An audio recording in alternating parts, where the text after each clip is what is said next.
The Aztec Empire, a powerhouse dominating Central America in the 15th and early 16th centuries, controlled a capital that was one of the largest in the world. Its Cuauhtl, hailed as the leader of the Aztecs in 1427, negotiated what is now known as the Triple Alliance, a powerful political alliance of Tenochtitlan, Texcoco, and Tlacopan. As the alliance solidified from 1428 to 1430, it reinforced Aztec leadership, making them the dominant Nahua group in a vast region spanning central Mexico and extending into present-day Guatemala.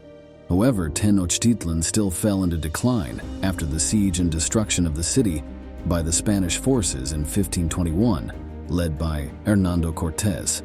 How did Cortés manage to overthrow the Aztec Empire?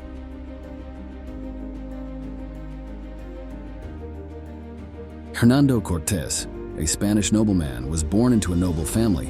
In 1502, Cortés embarked on a journey to the New World with Nicolás de Ovando, hoping to establish his career. Over the following years, Cortés participated in several expeditions to conquer new territories, such as Cuba.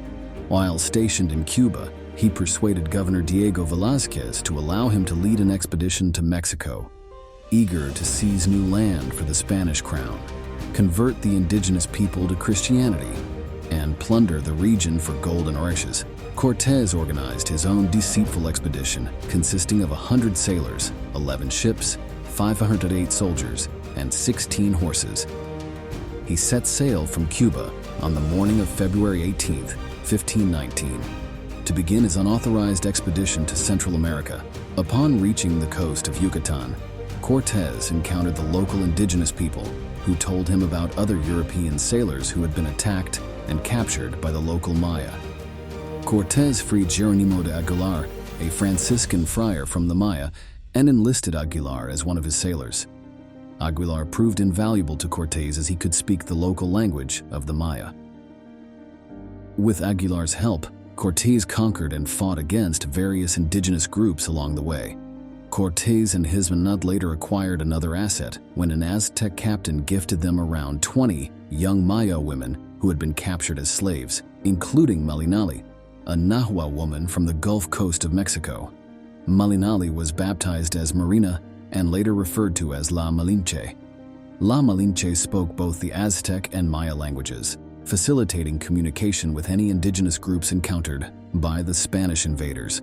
With La Malinche and Aguilar in tow, Cortés, near the Totonac coast, learned of an emperor living inland who controlled a region called Mexico, situated north of Yucatan and Tabasco. Cortés decided that he needed to meet this individual to arrange matters. The Spanish knew that the emperor lived in Tenochtitlan, a city built on an island in the middle of a large lake. The only way to enter the city was through one of 3 stone causeways, each with openings for boats to pass through and drawbridges to cross. The king's name was Moctezuma. Montezuma attempted to appease the newcomers by sending envoys bearing gifts in hopes that they would be satisfied and leave. However, the gifts, particularly gold, only fueled the strangers' desire to visit him more eagerly. Montezuma then instructed his envoys to incite the people to kill the Spanish while they were admiring the gifts and experiencing hospitality. However, that plan backfired. Instead, Cortés turned Montezuma's own subjects against him. The Aztecs were not loved by the tribes they had subjugated. In fact, the subjugated people were the main source of thousands of human hearts that the Aztecs sacrificed to their gods every year. In a town in Totonac, Aztec tax collectors appeared and called for local leaders to meet. Seeing the dejection of the leaders after the meeting, Cortés asked Malinche what had happened. Malinche told him that the Aztecs demanded that the Totonac hand over 20 young men and 20 young women to Montezuma as a sacrifice to atone for the hospitality extended to the Spanish. Cortés instructed the Totonac to capture and imprison the Aztecs. The local leaders, fearing Cortés more than the Aztecs, complied with his order. Although not formally on paper, Cortés became the emperor of the Totonac, Montezuma's coastal subjects.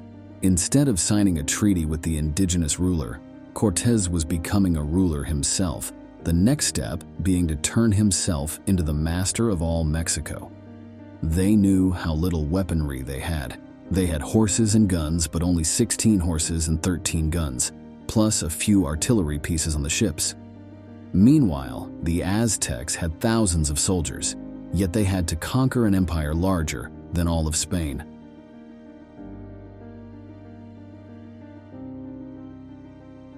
Cortés and his army marched westward, crossing mountains and ascending to the high plateaus of central Mexico. He traveled alongside the Totonac soldiers, those eager to retaliate against their former lords. There were two routes to Tenochtitlan, one through the ancient, grand, and opulent city of Cholula and another through the territory of Tlaxcala. Tlaxcala was a federation of 4 mountainous states, long-standing enemies of the Aztecs. They shared religion, language, and customs similar to the Aztecs. However, they had repelled all Aztec attempts to assimilate them into the Mexican Empire. In retaliation, the Aztecs cut off all their coastal trade activities. The Tlaxcalans imprisoned Cortés's envoys. As the Spanish army approached, they immediately understood that they stood on Tlaxcalan territory. The Highland soldiers converged in a narrow mountain pass. Cortés estimated there were about 100,000 warriors there. The Spaniards numbered at least 30,000 soldiers. The Tlaxcalans wielded shields, and some wore padded armor, with helmets made of wood. In terms of weaponry, they had bows and arrows, slings for hurling stones, javelins thrown with atlatls, spears, and macahuitls, a wooden club studded with obsidian blades. A rain of arrows and javelins greeted the Spanish. To instigate the battle, Cortés shouted in archaic Spanish, "San Diego y Elia, St. James, and charge," and led the cavalry into battle, with infantry following behind. The indigenous warriors did not flee. They dragged a Spanish horseman down and pelted him with dust like an animal. Spanish arrows easily pierced through Tlaxcalan shields and armor, but they took longer to reload compared to Tlaxcalan bows. Gunshots startled the indigenous warriors, but the firearms did not intimidate the Tlaxcalans. Cannon fire exploded through the narrow pass, wreaking havoc among the warriors. Eventually, the Tlaxcalan commanders ordered a retreat, and the Highland soldiers returned disciplined as a well-trained army. As the Spanish continued their advance a few days later, 5 Tlaxcalan divisions, each consisting of 10,000 soldiers, fought against them. Cortés arranged archers and gunners in the front lines, with cannons on the flanks. The musketeers, artillery, and archers would support each other, reloading and firing in succession. The Totonac soldiers were ill-suited for the fierce Tlaxcalan attack, so he kept them in reserve. The Tlaxcalan forces pressed forward, and the Spanish defeated them swiftly. Cannons fired from the flanks with grape shot. Cavalry and infantry with swords launched continuous assaults. Even Tueli, the indigenous warriors, retreated. During the night, a Tlaxcalan officer led 10 Teutonic soldiers stealthily across the Valladolid to attack the Spanish camp. However, a nighttime assault went against the Tlaxcalan tradition, and they failed to execute it. That night, under a full moon, a Spanish sentry spotted them. It seemed like the entire Spanish army poured out and charged them. The indigenous warriors shot a few arrows and then fled. Once again, Cortés sent an envoy to the Tlaxcalans. He proposed an alliance against the Aztecs. If they refused, he would raze their cities and burn their fields. The Tlaxcalans joined the alliance.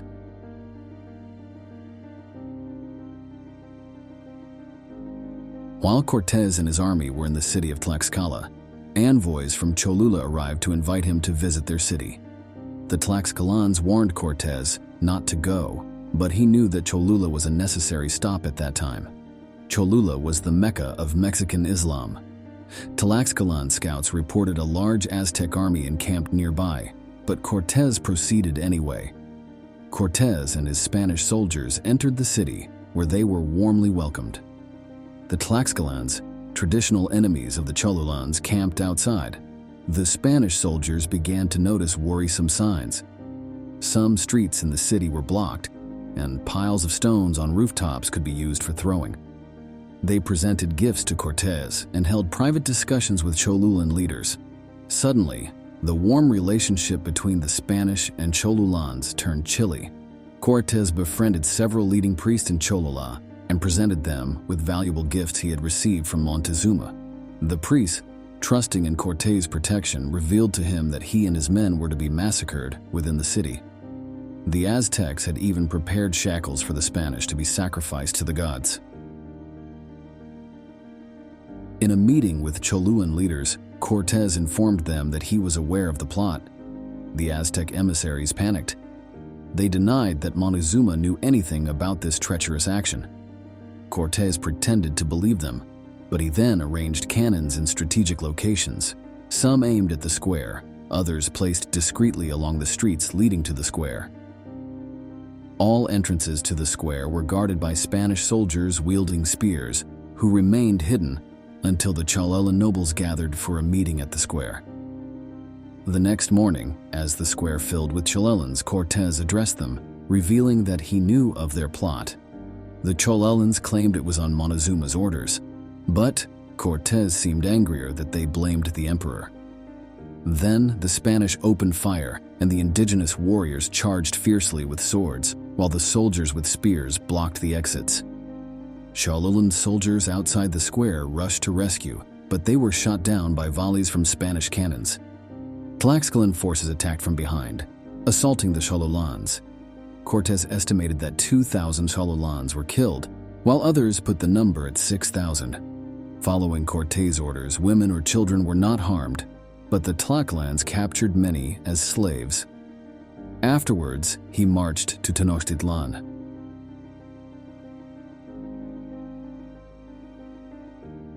The Spanish and their indigenous allies traversed the route through the pass between the two highest peaks in North America, Iztaccíhuatl and the volcano Popocatépetl, towering 5,356 meters above sea level.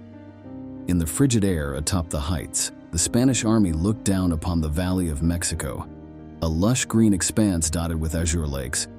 Some cities were built on the shores while others were entirely constructed on the lake.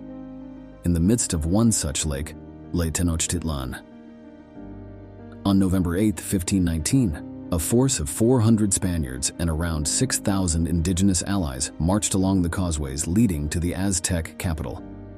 The causeway cut through a saltwater lake, built with large stone blocks laid in mortar and wide enough for 10 horsemen abreast. Montezuma welcomed Cortés into his palace, then took him on a tour of the city. Cortés questioned Montezuma about how a wise and noble king like him could follow a religion so cruel and worship deities akin to demons. Montezuma's demeanor turned frosty. He claimed these gods had brought prosperity and dominion over this world to the Aztec people, adding that more sacrifices would be required to appease them because the strangers had desecrated their temples.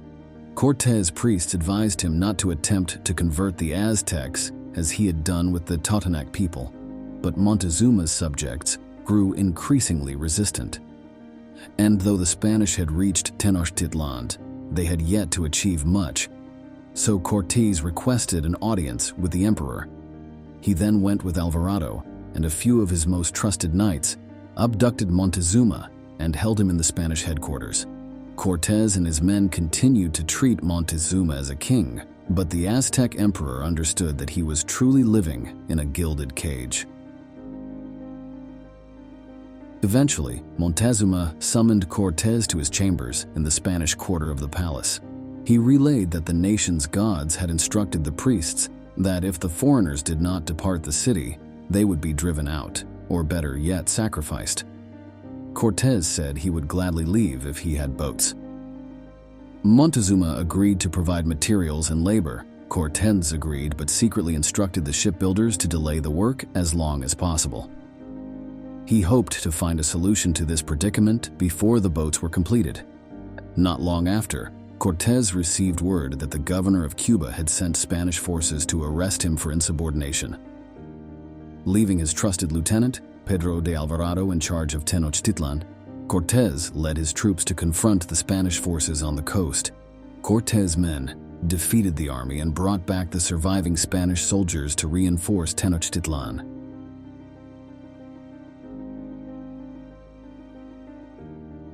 Some Aztec nobles approached Alvarado, stating that they were planning their annual festival to honor the god of war, and inquired if Montezuma could join them.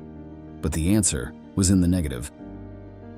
The Aztecs would be welcome to hold their festival near the Spanish headquarters, as long as they came unarmed. In truth, the Spanish soldiers also wished to witness the festivities. Alvarado contemplated repeating Cortés' actions in Cholula. However, unlike Cortés, he took no steps to verify the rumors. When the dance reached its most captivating moment, the Spanish soldiers launched a sudden attack on 600 Aztec nobles with swords, slaughtering them all. The entire Aztec nation rose up, and the Spanish, along with the Tlaxcalans, found themselves besieged in their quarters. The Aztecs set fire to the Spanish boats on the lake. Meanwhile, Cortés was returning to Tenochtitlan when he received word of the uprising. The streets of Tenochtitlan were still as Cortés and his men returned to the city. The Aztecs wanted all foreigners inside, where they could finish them off. In the palace, Cortés met with Alvarado, his closest friend. He could barely contain his rage. However, there was little else he could do. Alvarado had the favor of the troops and was a skilled combat commander, a formidable warrior, and the situation had turned dire. The Aztecs launched a relentless assault on the Spanish positions, but Cortés' soldiers pushed them back. The following day, the Spanish broke through the siege. Barricades on the streets impeded the cavalry. Spanish cannons demolished the barricades, but more were erected behind them. Aztec warriors on rooftops hurled stones and spears at the Spanish and Tlaxcalan forces. Cortés withdrew into the palace. His soldiers couldn't break the siege afterward. Cortés demanded that Montezuma speak to his subjects. Standing on the rooftop, the emperor addressed the Aztec people, urging them to be patient and let the strangers leave the city. In response, a hail of stones rained down. One struck Montezuma fatally. Immediately after, Cortés realized that the Aztecs, like the Tlaxcalans, were not accustomed to fighting at night. He decided to quietly depart at nightfall. He instructed his men to construct a wooden bridge, long enough to span a gap in the causeway, then lift and place it over the next gap. He chose the route leading west. This meant the army would have to take the longest route back to Tlaxcala, but the causeway through the lake was the shortest, only 3 kilometers long. He instructed his soldiers to move lightly. His seasoned warriors followed the advice, but many of those with narvaez could not move lightly because they were burdened with a share of gold. On the night of July 1st, 1520, the weather was cool and misty. Not a single Aztec was seen on the streets as the Spanish and Tlaxcalans left the palace. Cortés led the main force, including artillery, mostly foot soldiers, and a large portion of the infantry. Alvarado commanded the rear guard, mostly Spanish foot soldiers. Lastly, the Tlaxcalans and other allies were divided into 3 divisions. The army advanced along the causeway. Suddenly, the giant drum in the temple of the god of war was beaten repeatedly, prompting the Spanish to hurriedly pull up their mobile bridge onto the causeway to cross the first gap. Cortés and his men were crossing the bridge, 15 or 20 abreast, when the Aztecs attacked from behind. Aztecs in canoes lined the causeway, firing arrows and hurling spears at the Spanish and Tlaxcalans. Some even climbed onto the sides of the causeway. As the entire army crossed the bridge, the Spanish attempted to retract it and quickly place it over the next gap. However, they couldn't. The weight of the army crossing the bridge jammed it too tightly for anyone to move it. Aztec canoes awaited at the next gap. However, many of Narvaez's men had sunk to the bottom of the lake due to the weight of the gold they carried. Other Spanish soldiers were captured by the Aztecs on the canoes, their hearts destined for the altar of the god of war and their bodies used as food in the Aztec community's cannibalistic feasts. The Spanish and Tlaxcalans, who had fought through the second gap, had to run between 2 lines of Aztec stones and arrows, then fight again as they crossed the third gap. Cortés saw a shallow spot here, then wheeled his horse around and led a squad of soldiers back to aid those behind. Fortunately for the Spanish and Tlaxcalans, the Aztecs halted to loot the dead, seizing much loot, steel swords, shields, helmets, as well as gold and gems, then massacred the wounded and captured survivors for sacrifice. Cortés and his men reached the lakeshore and quickly moved through the Aztec town of Tlacopan. Even in this chaotic land, the boatmen had plotted. About 450 out of 100 Spanish soldiers and 4,000 out of 6,000 indigenous allies were killed or captured. Cortés lost 46 horsemen, and the number of cavalry in the army dwindled to only 23. All the cannons were lost. All the muskets were discarded by fleeing soldiers, leaving only a few bows. Subsequently, the road back to Tlaxcala was blocked, and Spanish scouts spotted a very large Aztec army. Cortés organized his troops into a small, elongated line to prevent the entire indigenous force from surrounding them, and placed a sparse cavalry force on both flanks. He instructed the pikemen to aim for the faces of the indigenous people and told his infantry to trust in their swords rather than their spears. Then Cortés noticed a flamboyantly dressed indigenous person in a litter. He believed it to be the Aztec army commander. He immediately gathered his knights and Aztec interpreters to attack the Aztec general. It was almost a replay of Alexander's battle at Arbela. However, the Aztec general did not flee like Darius. When he died, his army panicked and fled. Cortés' fortune almost changed instantly. The following day, Cortés and the welcome soldiers returned to Tlaxcala. In the days after, former Aztec vassals began to arrive, pledging their support to the Spanish. Cortés used the indigenous allies in conjunction with the Spanish soldiers, beginning a campaign from all directions against the towns where the Aztecs were stationed. Each victory brought him more alliances. Cortés had shipbuilder Martin Lopez construct 13 sailboats to bring Cortés to Lake Texcoco, besieging the capital of Mexico City. He equipped his Spanish infantry with indigenous copper-tipped spears to use alongside their swords.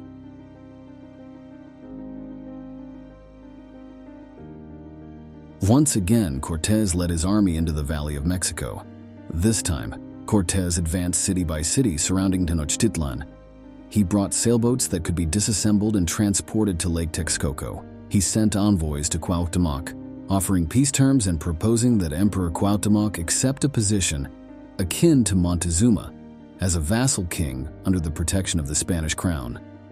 Cuauhtémoc scorned the offer and refused. On May 10, 1521, Cortés launched an attack on Tenochtitlan from 3 directions. Alvarado, Sandoval, and Olid commanded the 3 prongs of the assault, while Cortés led a vanguard along with the sailboats. First, the Spanish destroyed the aqueducts that supplied water from the reservoir on Chapultepec Hill to the city of Tenochtitlan. Then they blocked the causeways and began advancing toward the city. The Aztecs launched hundreds of canoes to attack the Spanish and their indigenous allies on the causeways. Cortés deployed the sailboats to counter them. The boat squadrons fired cannons and muskets at the Aztec canoes. In a short time, not a single canoe remained intact. Cortés's soldiers realized they were being held back by expanded gaps on the causeways. Behind the gaps, the Aztecs erected stone fortifications. Cortés could bring down his soldiers from the sailboats and the canoes of his indigenous allies to attack the Aztec defenders from the flanks and the rear. However, progress was slow for many contingents of Cortés's army. Eventually, Cortés reached the end of the causeway. Artillery fire breached the last walls of the Aztec defenses, and his soldiers poured into the great square of Tenochtitlan. The Aztecs counterattacked and captured 62 Spanish soldiers. Sir, they were using others. You Spanish soldiers are the sacrificial victims atop a pyramid while their compatriots stood guard. The Spanish continued to advance, and they secured strongholds in Tenochtitlan. Cortés repeatedly offered peace terms to Cuauhtémoc, but Cuauhtémoc always refused. The Aztecs couldn't bring food into their island city, nor could they access water from their main reservoir. The Spanish and indigenous allies advanced step by step into Tenochtitlan. Artillery fire brought down the Aztec barricades, and gunfire along with arrow volleys decimated Aztec soldiers before they could approach the invaders. In close combat, Spanish swords gave them the edge. Cortés ordered his soldiers to demolish any large buildings the Aztecs could use as fortifications. By August, the Aztecs were exhausted. Cortés broke through the last fortress, and the Tlaxcalans, along with the indigenous allies, went berserk. Even Cortés couldn't stop the slaughter. His allies killed 150,000 Aztecs. Cuauhtémoc continued to resist on a small island until he surrendered on August 12, 1521. Cortés praised his courage.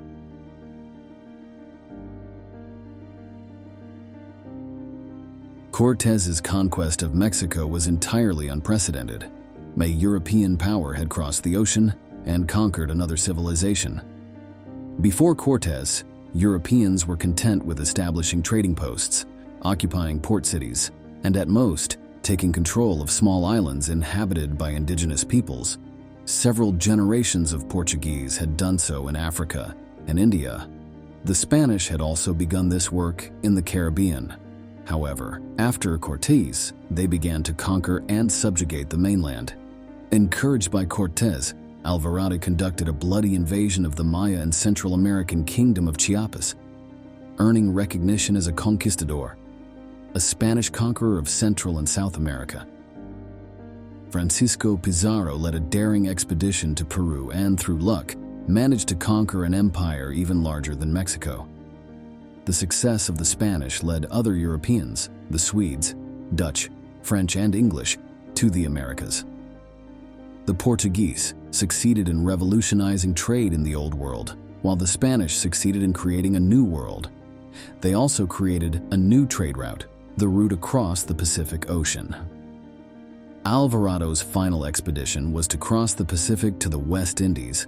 Unfortunately for Alvarado, he delayed the expedition to rescue a besieged Spanish officer in the Mexican state of Jalisco and was killed. Nevertheless, a generation later, the Spanish traveled back and forth like a shuttle between Mexico and the Philippines across the Pacific.